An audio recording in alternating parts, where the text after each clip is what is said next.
এই হাদিসটা শোনেন, নবী সাল্লাল্লাহু আলাইহি ওয়াসাল্লাম একদিন ঘুম থেকে উঠলেন ভয়ে পেয়ে, আতঙ্কিত হয়ে।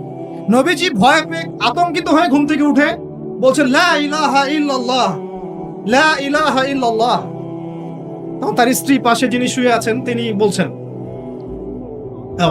নবী সাল্লাল্লাহু আলাইহি ওয়াসাল্লাম বলছেন ওয়াইলুল লিল আরব, ওয়াইলুল লিল আরব মিন শাররি কদ ইখতারাব।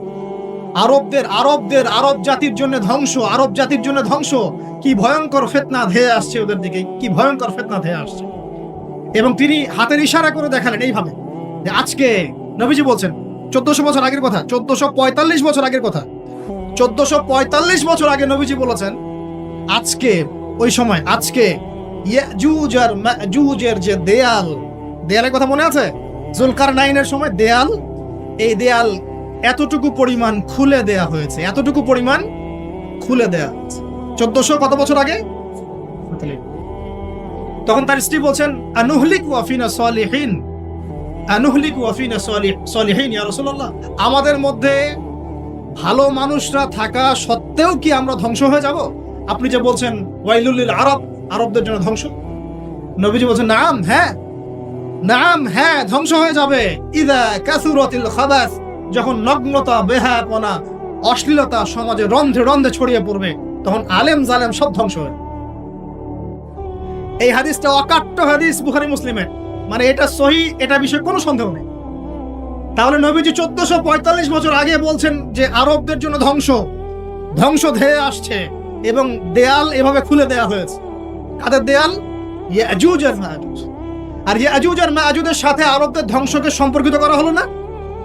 ইয়াজুজ আর মাজুজের সাথে আরবদের ধ্বংসকে সম্পৃক্ত করা হলো এবং বেহায়াপনাকে সম্পৃক্ত করা হলো, সরি, তাই না? বুঝতে পারছেন?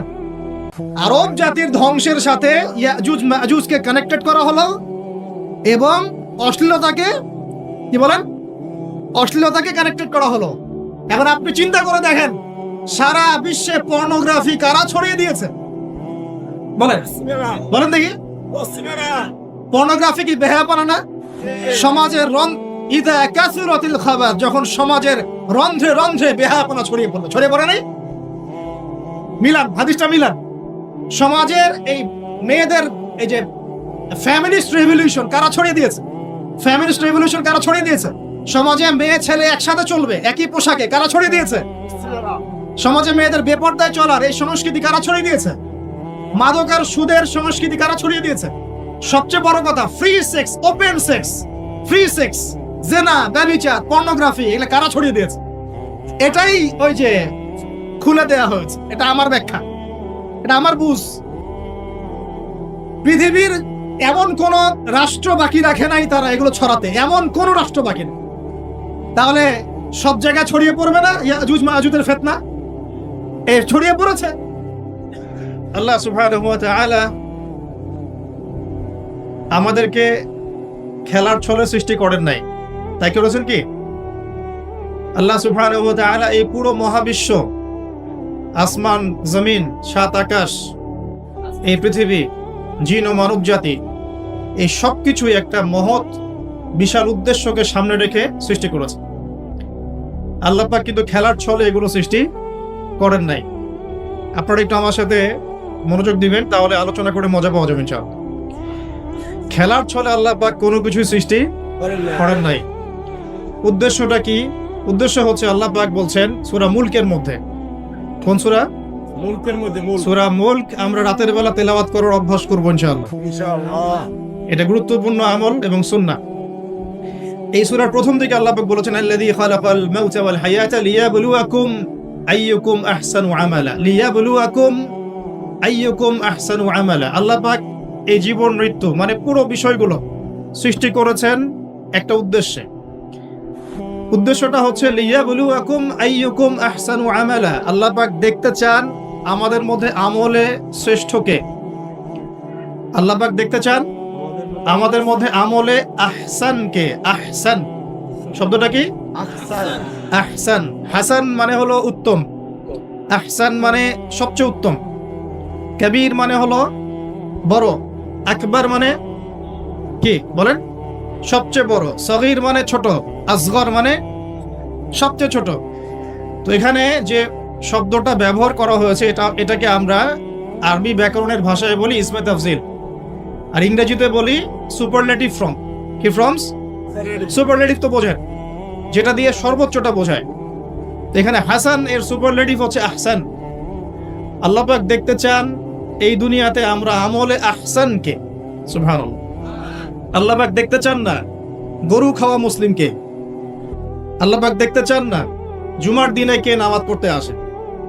আল্লাহ পাক দেখতে চান না ঈদের দিনে কারা নামাজ পড়তে আসে, রমজান মাস আসলে কারা মুসল্লি হয়। আল্লাহ পাক এটা দেখতে চান। আল্লাহ পাক কি দেখতে চান? আমলে আহসান। আহসান হতে হলে কি গতানুগতিক মুসলিম হলে চলবে, না শক্ত মুসলিম হতে হবে? কোনটা? মুসলিম এখন বাংলাদেশে মোটামুটি দুই প্রকার। একটা হচ্ছে সুবিধাবাদী মুসলিম, আর একটা হচ্ছে প্রকৃত মুসলিম। সুবিধাবাদী মুসলিম কেমন? নামাজও পড়বো, সুদও খাবো, আমি যাকাতও দিব, এদিকে ঘুষও নিব। ধরেন যে বছর বছর হজ ওমরা করলাম, আবার অন্যের সম্পদ আত্মসাৎ করছি, মানুষের উপর জুলুম করছি। মানে যে অংশটুকু পালন করতে আমার কোনো সমস্যা নাই, ওই অংশটুকু আমরা পালন করতে কোনো সমস্যা মনে করি না। আর যে অংশগুলো পালন করলে আমার দুনিয়ার ক্ষতি হয়, দুনিয়ার স্বার্থ ক্ষুণ্ণ হয়, সেগুলো আমরা পালন করতে চাই। এই ধরনের মুসলিমটাকে কি বলে?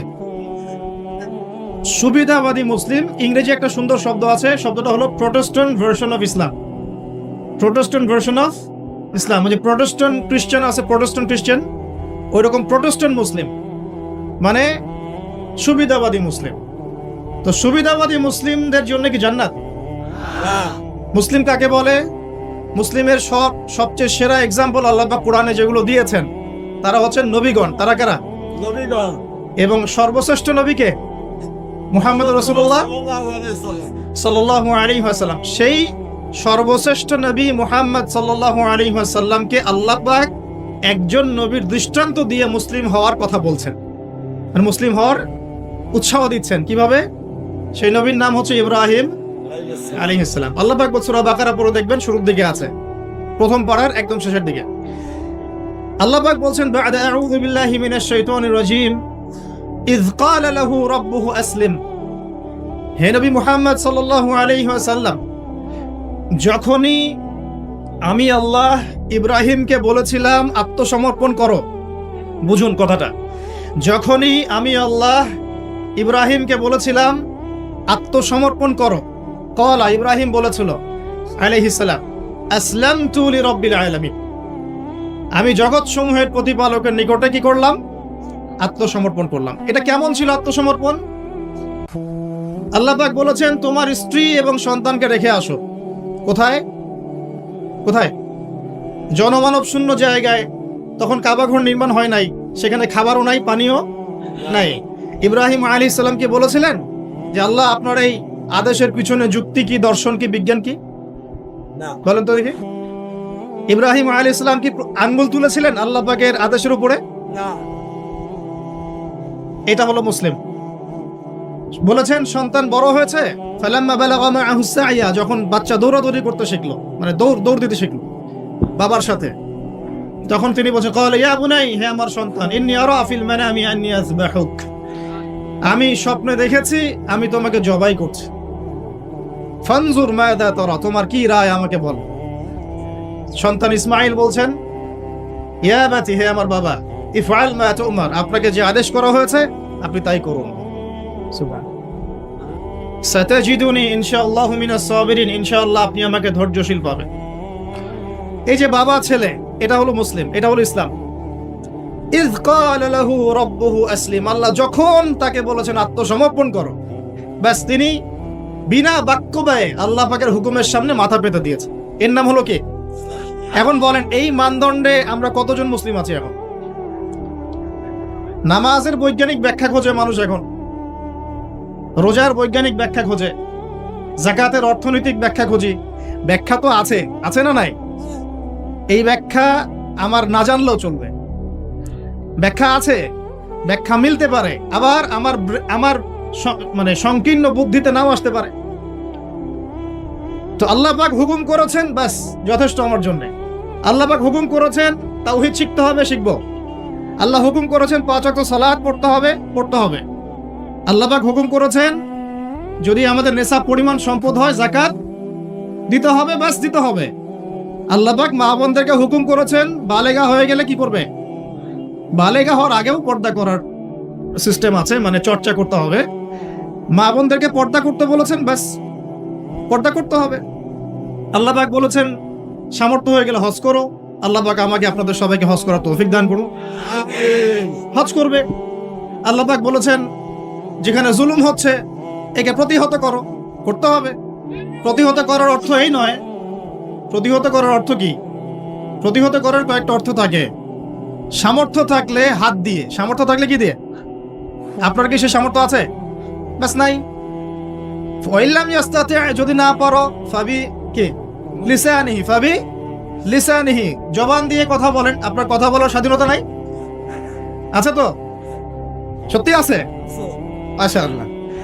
আচ্ছা, তাহলে জবান দিয়ে বলবেন। তাহলে কি বলবেন? জবান দিয়ে বলবেন, যতদূর পারেন বলবেন। আর ওয়াইল্লাম ইয়াস্তাতি, যদি এটাও করতে না পারো তাহলে ফাবি কলবিহি, অন্তর থেকে ঘৃণা করো। ঘৃণা কি আছে? ওয়াবিযালিকা আদআফু মিনাল ঈমান, এটা হলো ঈমানের সবচেয়ে নিচু অংশ। এরপরে ঈমানের কোনো অংশ নাই। মানে অন্যায়, অবিচার, জুলুম, পাপাচার দেখেও যাদের মনের মধ্যে ঘৃণাও আসছে না, আমরা আর মুমিন নাই। সত্যি কথা, এটাই সত্য কথা। আমরা মানি আর না মানি, আল্লাহ পাকের শাস্তি আসার আগেই তওবা করে ফিরে আসা উচিত। আল্লাহ পাক তৌফিক দান করুন। তো ইসলাম বোঝাচ্ছিলাম যে দেখুন, যখন আল্লাহ পাকের যে হুকুম চলে আসবে তার সামনে আত্মসমর্পণ করার নাম কি? ব্যাস, এই হলো ইসলাম। এখন বলেন, সত্যিকার অর্থে আমাদের সমাজে এই সুবিধাবাদী মুসলিমদের সংখ্যা বেশি না প্রকৃত মুসলিমদের সংখ্যা বেশি? আল্লাহ পাক বলেছেন আমাদেরকে প্রকৃত মুসলিম হতে। আল্লাহ পাক দেখতে চান, এই সৃষ্টির উদ্দেশ্য কি? আল্লাহ দেখতে চান সবচেয়ে শ্রেষ্ঠ মুসলিম কারা। সুবহানাল্লাহ, সুবহানাল্লাহ। আল্লাহ পাক আমাদেরকে শ্রেষ্ঠ মুসলিম হওয়ার তৌফিক দান করুন। এখন এই কাজটা তো সহজ না। কাজটা কি সহজ? কাজটা কিন্তু এত সহজ না। তো কাজটাকে সহজ করার জন্য আমরা আল্লাহর তৌফিক কামনা করি। আল্লাহ পাক আমাদের সবাইকে তৌফিক দান করুন। সর্বপ্রথম আল্লাহ পাক আমাদেরকে দান করুন আল্লাহ পাকের রহমত। আল্লাহ পাক আমাদেরকে দান করুন আল্লাহ পাকের মারেফত, আল্লাহ পাকের দ্বীনের বুঝ, নেক হায়াতের মধ্যে বরকত এবং সঠিক বেঠিক ভালো মন্দ বোঝার ক্ষমতা এবং হক চিনে গেলে তার উপর অটল থাকার তৌফিক। আল্লাহ পাক আমাদের সবাইকে এগুলো দান করুন। এখন আজকের যে কথাটা বলতে চাচ্ছি, যে আমরা যদি আমাদের জীবনটা কাজে লাগিয়ে আল্লাহ পাকের রেজামন্দি হাসিল করতে চাই, সমকালীন ফিতনাময় প্রেক্ষাপটটা আরো কঠিন বেশি। আগের প্রেক্ষাপটটা যতটা কঠিন ছিল, আস্তে আস্তে প্রেক্ষাপট কি হচ্ছে? আরো কঠিন হচ্ছে। যেমন পুরো বিশ্বের ক্ষমতা একসময় মুসলিমদের হাতে ছিল, এখন আছে কি? পুরো বিশ্বের অর্থনৈতিক চালিকা শক্তি একসময় মুসলিমদের হাতে ছিল, এখন কি আছে? পুরো বিশ্বের আপনার বিজ্ঞান প্রযুক্তি বলেন, সামরিক বিষয়গুলো বলেন, সেনাবাহিনী বলেন, হ্যাঁ, রাষ্ট্রীয় কাঠামো বলেন, খেলাফা বলেন, যত বড় বড় কথা শব্দগুলো, এগুলো একসময় মুসলিমদের হাতে ছিল। কাদের হাতে ছিল? এখন কি পুরো বিশ্বের কন্ট্রোল মুসলিমদের হাতে আছে? পুরো বিশ্বের অর্থনৈতিক কন্ট্রোল আছে? পুরো বিশ্বের পলিটিক্যাল কন্ট্রোল, পুরো বিশ্বের এই যে বড় বড় অস্ত্রশস্ত্রগুলো মুসলিমদের হাতে আছে? মিডিয়াগুলা, প্রযুক্তি। তো এখন প্রেক্ষাপট তাহলে আরো বেশি জটিল। তার উপরে আবার সামাজিক ফিতনা আছে, বেপর্দার ফিতনা আছে, সমকামিতা আছে, পর্নোগ্রাফি আছে, জুয়া আছে, কিশোর গ্যাং আছে, মাদকাসক্তের সয়লাভ আছে, বেপর্দা নারীদের সয়লাভ আছে, আছে না? মিডিয়ার প্রোপাগান্ডা আছে, জুলুম আছে, কত কি আছে। এই সবকিছু মিলায় এই যুগে তো চলা আরো কঠিন কিনা? এই যুগে চ্যালেঞ্জটা আরো কঠিন কিনা? এজন্যই এরকম একটা যুগের কথা বলে নবী সাল্লাল্লাহু আলাইহি ওয়াসাল্লাম সুসংবাদ দিয়েছেন আমাদের। কি সুসংবাদ? নবীজি বলছেন, ইন্না মিন ওয়ারাকুম জামানা সাবরিন, বলেন সাল্লাল্লাহু আলাইহি ওয়াসাল্লাম, তোমাদের সামনে একটা কঠিন সময় আসছে, কঠিন সময়। উদাহরণ দিতে গিয়ে নবীজি বলছেন সময়টা এমন কঠিন যে হাতের মধ্যে আগুন ধরাটা যতটা কঠিন, হাতে ঈমান ধরে রাখা অত কঠিন হবে। আগুন ধরা কঠিন না সহজ? আগুন ধরা কঠিন না সহজ? নিঃসন্দেহে কঠিন। তাহলে ঈমান ধরে রাখাটাও হবে ওই রকম কঠিন।